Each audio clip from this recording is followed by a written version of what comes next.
देखिए, ये दीपचंद चौहान हैं, पुत्र पड़ोही ग्राम उमरी कला, थाना खलीलाबाद। इन्होंने एक तहरीर दिया था कि उनकी लड़की मालती चौहान है, जो अपने घर पे मृत पड़ी थी। उन्होंने ससुराल के ऊपर, लड़की की जो ससुराल है जहाँ पे उसकी डेड बॉडी मिली थी, उनके ऊपर उन्होंने, अपने जो दामाद थे उनके ऊपर उन्होंने एक आरोप लगाया है कि उन्होंने हमसे दहेज मांगते थे, 2 लाख रुपए भी मांगते थे, और इसी कारण उनकी लड़की की लोगों ने हत्या कर दी। इन्होंने थाना पे तहरीर दिया हुआ है, तहरीर पे मुकदमा पंजीकृत कर लिया गया है। डॉक्टरों के पैनल से वीडियोग्राफी की उपस्थिति में उसका हम लोग पीएम करा रहे हैं।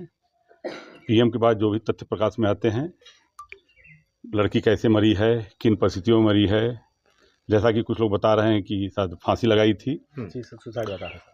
फांसी के बाद भी चूँकि पीएम में सारी चीज़ें क्लियर होंगी, पीएम के बाद जो चीज़ें हमारे पास आएंगी, और विवेचना, चूँकि क्षेत्राधिकारी धनघटा विवेचना कर रहे हैं, विवेचना में जितने भी तथ्य प्रकाश में आएंगे सबको समाहित किया जाएगा सर। और उसी के बाद जो तथ्य प्रकाश में आएंगे विवेचनात्मक कार्रवाई की विवाद कई दिनों से चल रहा था, तो क्या मालती चौहान की तरफ से कोई एप्लीकेशन, कोई प्रार्थना पत्र पुलिस को दिया गया था? नहीं, अभी तक थाने पर कोई एप्लीकेशन जानकारी प्राप्त नहीं हुई है, क्योंकि आज तहरीर प्राप्त हुई है।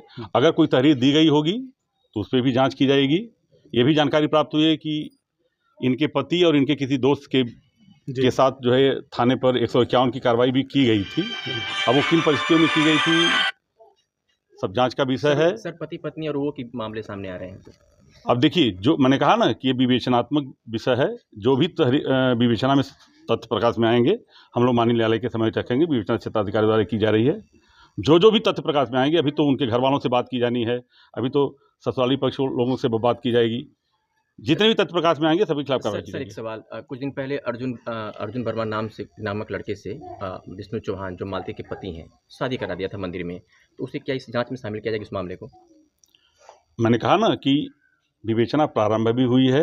जो तथ्य प्रकाश में आएंगे सभी तथ्यों का संज्ञान लिया जाएगा। जो भी कानून सम्मत कार्रवाई होगी विवेचनात्मक कार्रवाई की जाएगी। सर, आखिरी सवाल सर, मुलजिम कौन कौन बनाया गया इस तहरीर के आधार पर? सर, तहरीर के आधार पर अभी पति के विरुद्ध तहरीर दी गई है। मैंने कहा ना कि इसके बाद भी हाँ, पूछताछ के लिए उसके पति को हिरासत में लिया गया है। पूछताछ चल रही है, आगे जो भी कार्रवाई होगी आपको अवगत मोबाइल से कुछ संदिग्ध चीजें मिली? अभी इतनी जल्दी नहीं कहने का विषय है, चूंकि विवेचना का विषय है, इसमें हम टिप्पणी नहीं कर सकते।